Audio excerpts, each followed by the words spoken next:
5 minutes before my ex-husband's life started falling apart, he was standing in the pediatric wing of Riverside Methodist Hospital, holding a diaper bag and telling anyone within earshot that leaving me had been the smartest decision he'd ever made. I remember the exact time, 10:17 a.m. I know because I looked at the wall clock above the nurses' station when I realized I was actually looking at Mark Reynolds for the first time in nearly a year.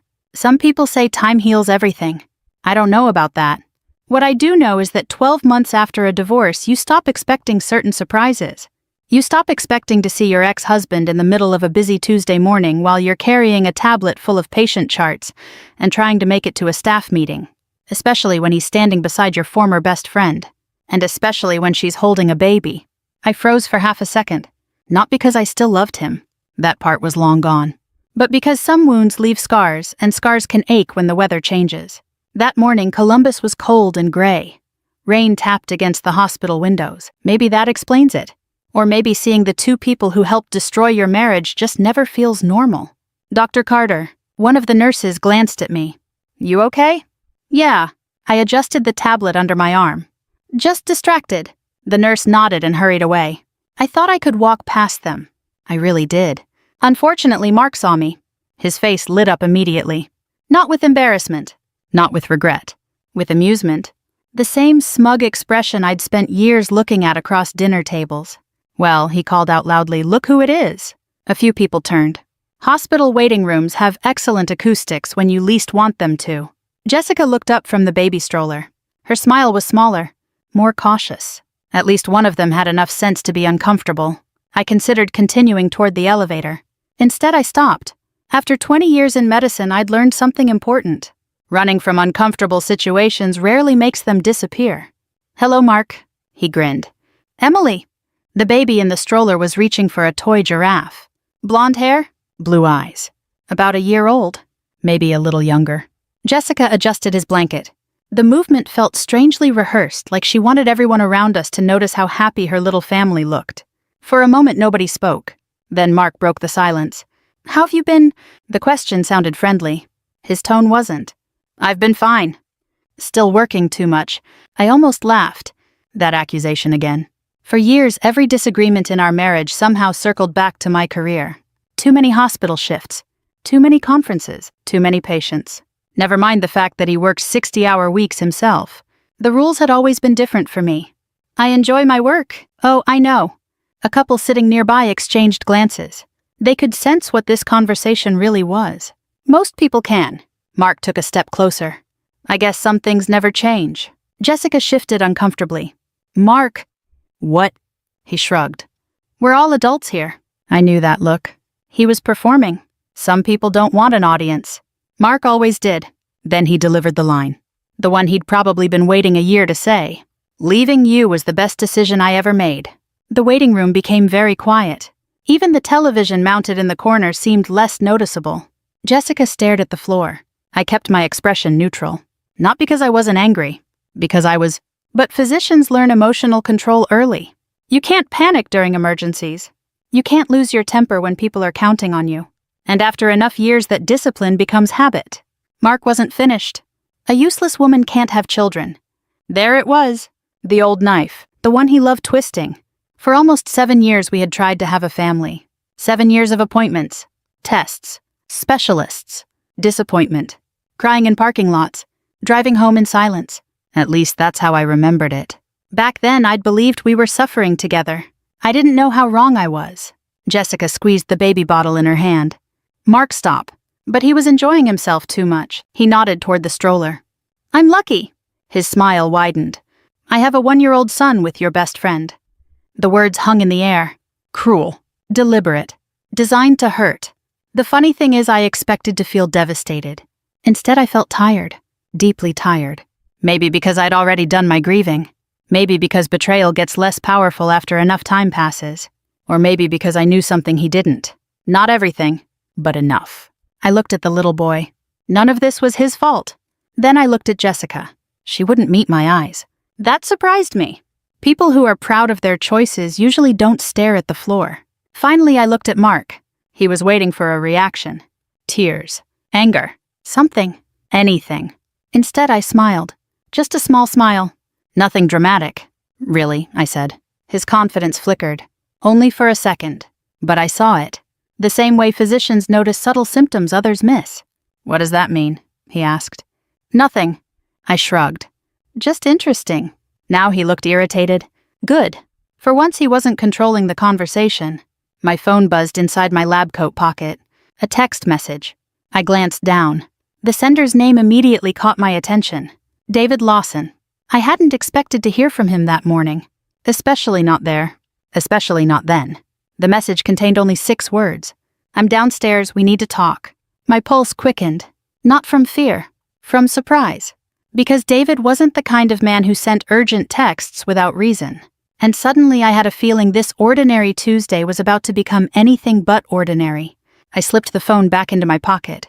Mark was still staring at me, waiting, trying to figure out why I wasn't upset. For the first time all morning I almost felt sorry for him. Almost. The last thing I expected that Tuesday morning was a text from David Lawson. I hadn't spoken to him in almost 3 months. As I stepped away from the waiting area, I could still feel Mark's eyes on my back. He hated unfinished conversations. He always had. For years he'd followed me from room to room whenever we argued. He needed the final word. Needed to feel like he'd won. I pressed the elevator button and waited. The doors opened. Just before they closed again, I heard Mark call after me. Still running away, Emily. I looked back. No Mark. The doors slid shut. I'm finally walking in the right direction. For once I left him without an answer. The elevator carried me down to the main lobby. Outside, rain streaked across the large glass windows facing Olentangy River Road. Patients and visitors hurried through the parking lot holding umbrellas against the March weather. David was sitting near the hospital coffee shop. Even from a distance, he looked serious. That immediately concerned me. David wasn't dramatic by nature. At 58 years old, he had built a reputation as one of the most respected attorneys in Columbus. People hired David when things became complicated. Very complicated. When he noticed me approaching, he stood. Emily. David. We shook hands. You sounded urgent. He glanced around the lobby. Can we sit? That was never a good sign. We found a quiet corner near the coffee stand. The smell of fresh coffee mixed with the scent of disinfectant drifting through the hospital. Normal Tuesday morning sounds surrounded us. Phones ringing. Wheelchairs moving across polished floors. Doctors discussing patient cases. The familiar rhythm of my professional life. David opened a folder. I found something. Immediately my stomach tightened. What kind of something? The kind that changes everything. I leaned back in my chair. A year earlier, David had represented me during my divorce from Mark. At the time, I thought the settlement had been unpleasant but straightforward. Apparently, I was wrong. David slid several documents across the table. Take a look. I scanned the first page, then the second, then the third. My eyebrows lifted. These aren't right. No. They can't be. David nodded. They are. For several seconds, I simply stared. Bank records, investment statements, property disclosures, numbers. Lots of numbers. And they told a very different story than the one Mark had presented during our divorce proceedings. How much, I finally asked. David sighed. Based on what we've found so far, he paused. Close to $700,000. I blinked. 700,000. Not 7,000. Not 70,000. $700,000. Assets Mark had apparently hidden during the divorce. My first reaction wasn't anger. Oddly enough, it was disbelief. Mark wasn't a criminal mastermind. He forgot passwords. He lost receipts. He once locked himself out of our own house 3 times in 1 month. Yet somehow he'd managed this. How? David smiled slightly. That's the funny part. Funny. You know how most fraud investigations start? I shook my head. Someone gets greedy. That answer sounded about right. David continued. Mark applied for financing on a commercial property 6 months ago. I frowned. A commercial property. He wanted to invest in a medical office building. I almost laughed. Of course he did. Mark loved appearances. Successful people owned investment properties. Therefore, Mark wanted one too. The problem with lies is that eventually they collide with paperwork. And paperwork never forgets. When he applied, David explained he disclosed assets he never reported during the divorce. Now I understood. The same documents that helped him qualify for financing had accidentally exposed him. A mistake. A very expensive mistake. For the first time that morning I smiled. Not because I felt victorious. because the entire situation was absurd. After all the planning, after all the deception, after all the damage he'd caused, he'd potentially exposed himself trying to buy a building. David chuckled. That reaction is healthier than the one I had. What was yours? I spent 20 minutes yelling at my printer. That actually made me laugh. The first genuine laugh I'd had in days. A nearby visitor glanced over curiously. I lowered my voice. What happens now? David's expression became serious again. We investigate further. And if everything checks out, we petition the court. I nodded slowly. The possibility felt strangely unreal. For a year I'd focused on moving forward, building my life again, working, healing, trying not to spend too much energy thinking about Mark and Jessica. Now suddenly the past was walking back into my life. Part of me hated that. Another part couldn't ignore it. There's something else, David said. I looked up. The tone of his voice had changed, and that worried me. What? He hesitated. Emily, I need to ask a question. Okay. When you and Mark were trying to have children, I felt my chest tighten immediately. That subject still carried weight, even after everything. What about it? Did he ever complete a full fertility evaluation? The question caught me off guard. I remembered every appointment, every test, every specialist, every difficult conversation, and one memory stood out.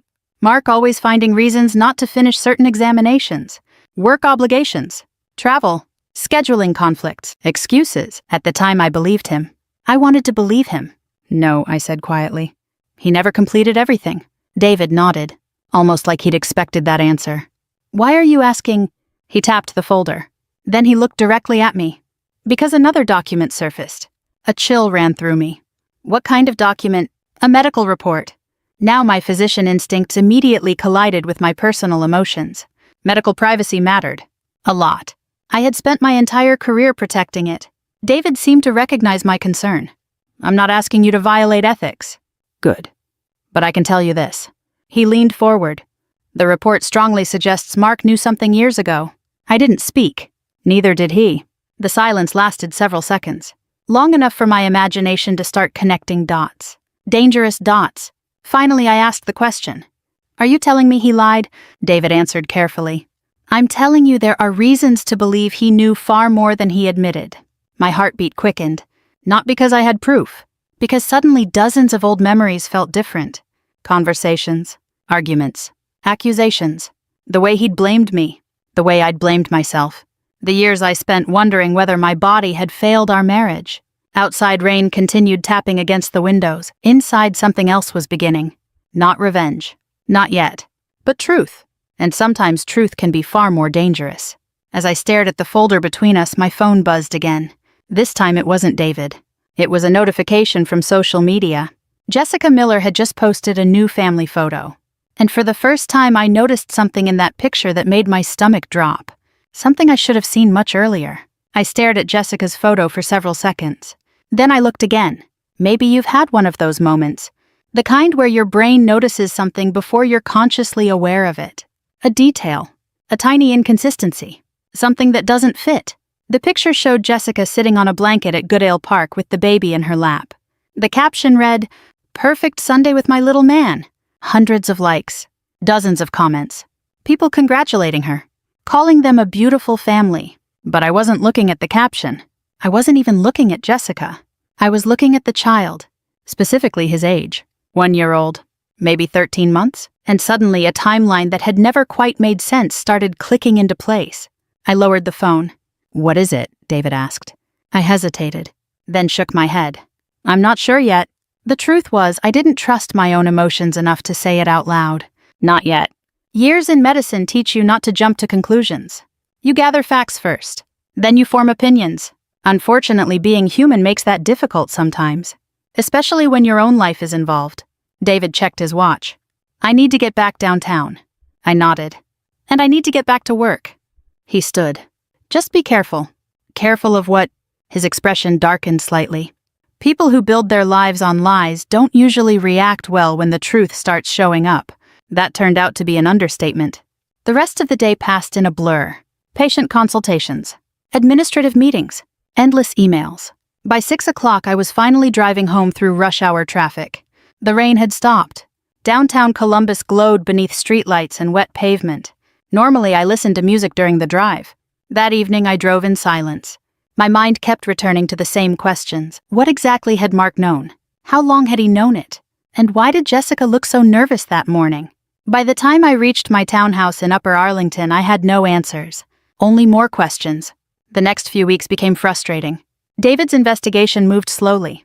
Court filings, financial reviews, interviews, legal procedures. Nothing dramatic.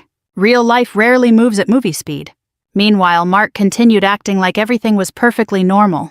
Almost aggressively normal. He posted photos online. Family vacations. Birthday parties. Pictures of the baby. The image of a happy family. The image he'd always wanted people to see. Sometimes I wondered if he actually believed it himself. Then something unexpected happened. On a Thursday afternoon in April, Jessica called me. I nearly ignored it. Actually, I almost laughed when I saw her name. Jessica hadn't contacted me directly in over a year. Not after the divorce. Not after moving in with Mark. Not after becoming the center of the biggest betrayal of my adult life. Yet there her name was. Jessica Miller. Calling. I answered. Hello. Silence. Then breathing. Nervous breathing. Emily, I immediately knew something was wrong. Jessica had always talked quickly when she was anxious. Now she sounded like someone preparing for bad news. What do you want? A pause. Then, can we meet? I almost said no. Probably should have. But curiosity won. When? Today. Why? More silence. Finally. I need to ask you something. That answer only made me more suspicious. Still, we agreed to meet at a Starbucks near Grandview Heights. An hour later, I walked inside. Jessica was already there. She looked exhausted. Not physically. Emotionally. The difference is hard to explain unless you've seen it. As a physician, I'd seen it thousands of times. People carrying burdens they couldn't put down. She stood when I approached. Thanks for coming. I sat down. Start talking. Jessica looked around nervously, then lowered her voice. Have you heard anything about Mark? There it was. Not an apology. Not guilt. Concern. Real concern. What kind of thing? Her fingers tightened around a paper coffee cup. He's been acting strange. I waited. He keeps taking calls outside. Okay. He gets angry whenever I ask questions. Okay. And... She hesitated, then stopped. I studied her face. For the first time, I realized something. Jessica wasn't happy. Not even close. The carefully curated photos online had hidden it well. But sitting across from me now, she looked overwhelmed. Scared. Almost trapped. Jessica. My voice softened slightly despite myself. What aren't you telling me? She swallowed. Then spoke so quietly I almost missed it. I found paperwork. Immediately my attention sharpened. What kind of paperwork? I don't know. That's not true. She looked down. Medical paperwork. My pulse quickened. Suddenly I understood why she'd called. She wasn't looking for sympathy. She was looking for answers. Answers she thought I might have. Unfortunately, I didn't. Not yet. What did it say? I don't know. That answer sounded genuine this time. I only saw part of it. She rubbed her forehead. But Mark freaked out when I asked about it. Neither of us spoke for several seconds. Then she asked the question she'd clearly been building toward. Emily? I looked up. Did he ever lie to you? The irony nearly made me laugh. Not because it was funny, because it was unbelievable. This woman had helped destroy my marriage. And now she was sitting across from me asking whether the man she'd chosen could be trusted. Life has a strange sense of humor. Jessica. I stood. That's a question you're going to have to answer yourself. She looked disappointed. Maybe even hurt. But I wasn't the person who owed her emotional support. Not anymore. As I walked toward the door, she called after me. Emily. I stopped. What? Her face had gone pale. I think something's wrong. I looked at her for a long moment, then nodded. So do I. 3 days later, David called. And what he told me changed everything. Not because it confirmed my suspicions, because it shattered them. The truth was far stranger than anything I had imagined. And 5 minutes after that phone call, a very familiar baby bottle hit the floor of Riverside Methodist Hospital. 3 days after my meeting with Jessica, I was reviewing patient reports in my office when David Lawson called. The moment I heard his voice, I knew this wasn't a routine update. Emily, he said, you need to sit down. I leaned back in my chair. I'm already sitting. Good. The silence that followed lasted only a second, but it felt longer. Then he delivered the news. The financial investigation is moving forward. I nodded. That wasn't surprising. What else? David exhaled. We've confirmed that Mark knowingly concealed assets during the divorce. My eyes closed briefly. Even though I'd expected it, hearing confirmation felt different. Real. Permanent. You sound like there's more. There is. I heard papers shifting on his desk. Emily, are you alone? Yes. Good. Another pause. Then, the medical records issue became connected to a separate legal matter. Immediately, my stomach tightened. What legal matter? A paternity dispute. For a second, I wasn't sure I'd heard correctly. A what? A paternity dispute. I stood and walked toward the window overlooking the employee parking lot. The sky above Columbus was clear for the first time all week. Cars moved slowly along Olentangy River Road. Normal life continued outside. Inside my office, everything had suddenly become very abnormal. What are you saying? David lowered his voice. The child. My heart began pounding. The child isn't Mark's biological son. I said nothing. Couldn't. My mind was trying to process the sentence. Not because it was impossible. Because it was unexpected. All this time I had assumed Mark had gotten exactly what he wanted. The family. The baby. The life he claimed I couldn't give him. Now suddenly that foundation didn't exist. Jessica knows. Not yet. I stared out the window. You're sure? As sure as anyone can be before formal proceedings begin. I slowly sat back down. For years I'd imagined various forms of justice. None of them looked like this. None of them involved Mark becoming the victim of his own deception. And yet somehow that felt fitting. The man who spent years blaming others was finally running out of people to blame. What happens now? I asked. That's complicated. Meaning? David sighed. Meaning things are about to become very public. He wasn't wrong. 2 weeks later, everything exploded. The trigger was surprisingly ordinary. A court notice. One document. One filing. One legal action. That's all it took. People imagine scandals arriving like earthquakes. Usually they arrive like paperwork. By Friday morning, Mark was calling everyone he knew. Friends, former co-workers, relatives, anyone who might help. By Friday afternoon, nobody wanted to answer. The story was spreading. Questions were spreading faster. And then came the moment that finally broke him.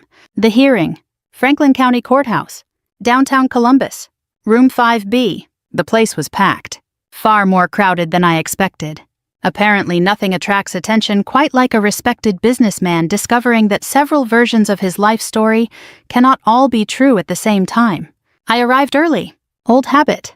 Doctors and courtrooms both punish lateness. David was already there. Organized as always. 3 binders. 2 legal pads. A cup of black coffee. He looked up when I entered. You ready? No. He smiled. Good answer. Why? Because people who enjoy days like this usually have problems. That was fair. I wasn't enjoying it. I was nervous. Not because I feared the outcome. Because public exposure carries a cost. Even when you win. Especially when people you once loved are involved. At 9:03 a.m., Mark entered. For the first time in years, he looked genuinely uncertain. Gone was the confidence. Gone was the arrogance. Gone was the smile. Jessica followed several steps behind him. She looked exhausted. Neither of them appeared to have slept much. I almost felt sympathy. Almost. The hearing began. The judge moved quickly through procedural matters. Then came testimony, documents, evidence, records, months of investigation condensed into a few hours. The financial fraud allegations came first. Hidden accounts, undisclosed investments, false statements. Each document chipped away at the version of reality Mark had spent years constructing. Then came the part that changed the room. The fertility records. The silence was immediate, absolute. Even the attorneys stopped shuffling papers. Everyone listened. The evidence revealed that years earlier during our marriage, Mark had received information indicating severe fertility problems. Information he never shared. Information he concealed. Information that allowed him to continue blaming me. The courtroom remained silent. I sat perfectly still. Not because I wasn't emotional. Because I was more emotional than I expected. For years I'd carried that burden. Quietly. The self-doubt. The guilt. The questions. Now strangers were learning the truth in less than 10 minutes. Part of me wanted to cry. Part of me wanted to laugh. Mostly I felt relieved. Finally. The truth existed outside my own memory. Then came the final revelation. The paternity findings. The judge reviewed the report. Attorneys spoke. Arguments were made. Facts were presented. When it ended, there was no confusion. No misunderstanding. No alternate interpretation. The child was not biologically related to Mark. The room erupted into whispers. I glanced toward Jessica. Tears streamed down her face. Oddly enough, she looked just as shocked as everyone else. Maybe David had been right. Maybe she truly hadn't known. Mark sat motionless, like a man watching his entire life collapse in real time.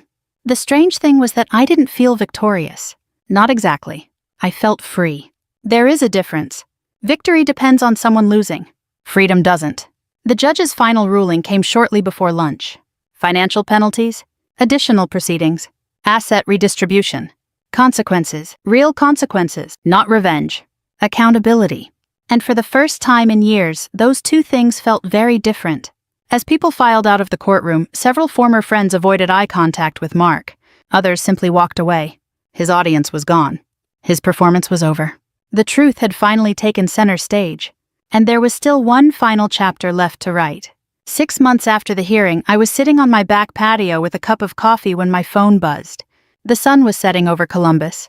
A warm October evening. The kind Ohio gets right before winter starts reminding everyone who's in charge. I set my coffee down and checked the screen. It was a text from one of the younger physicians I mentored. "Thank you for helping me through residency. Couldn't have done it without you." I smiled.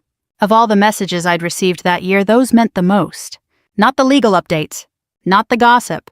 Not the endless questions from people suddenly interested in what had happened. The meaningful messages came from people moving forward with their lives. Because that's what I was finally doing too. The months following the hearing had been surprisingly quiet, at least for me. Work kept me busy.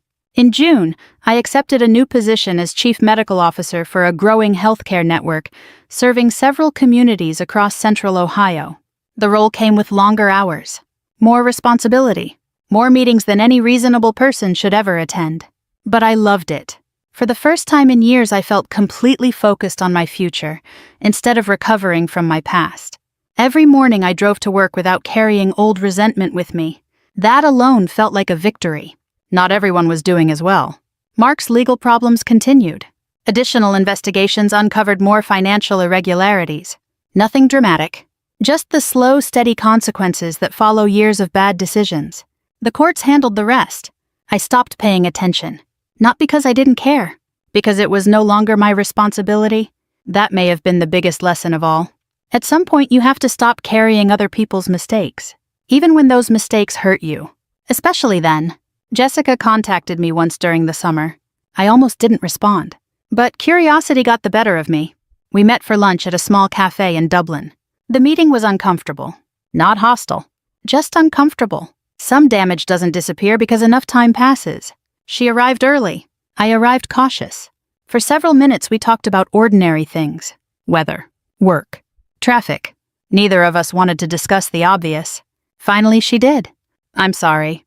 The words landed softly. Not dramatically. Not like something from television. Just two simple words from someone who looked genuinely exhausted. I said nothing. She continued. "I know that doesn't fix anything." "No, it doesn't." She nodded. "I know." For the first time since we'd sat down, she looked directly at me. I believed things that weren't true. I studied her expression.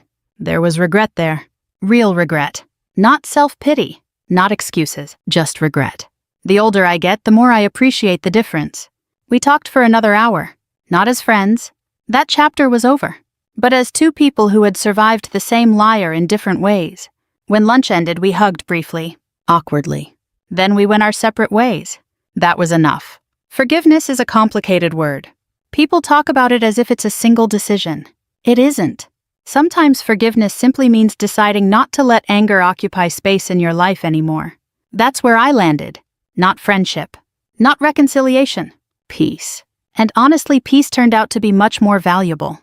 One Saturday afternoon in September, I was organizing old boxes in my garage when I found something unexpected. An old photo album. The kind people made before every memory lived on a phone.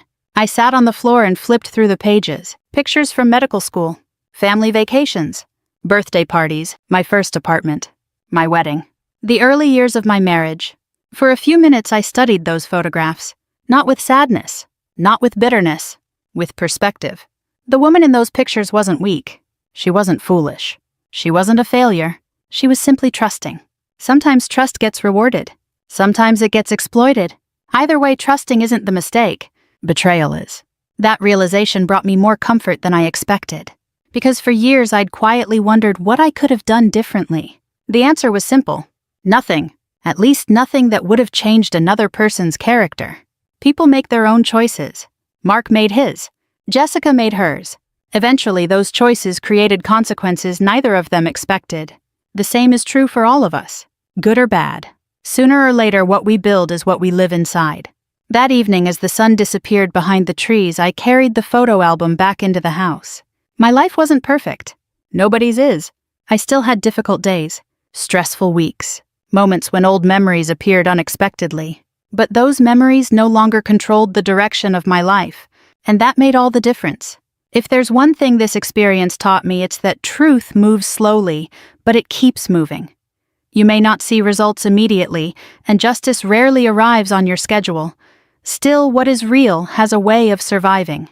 If this story reminded you of someone you've known or something you've overcome, I hope you'll take a moment to reflect on how far you've come. Sometimes looking back helps us appreciate the life we're building today.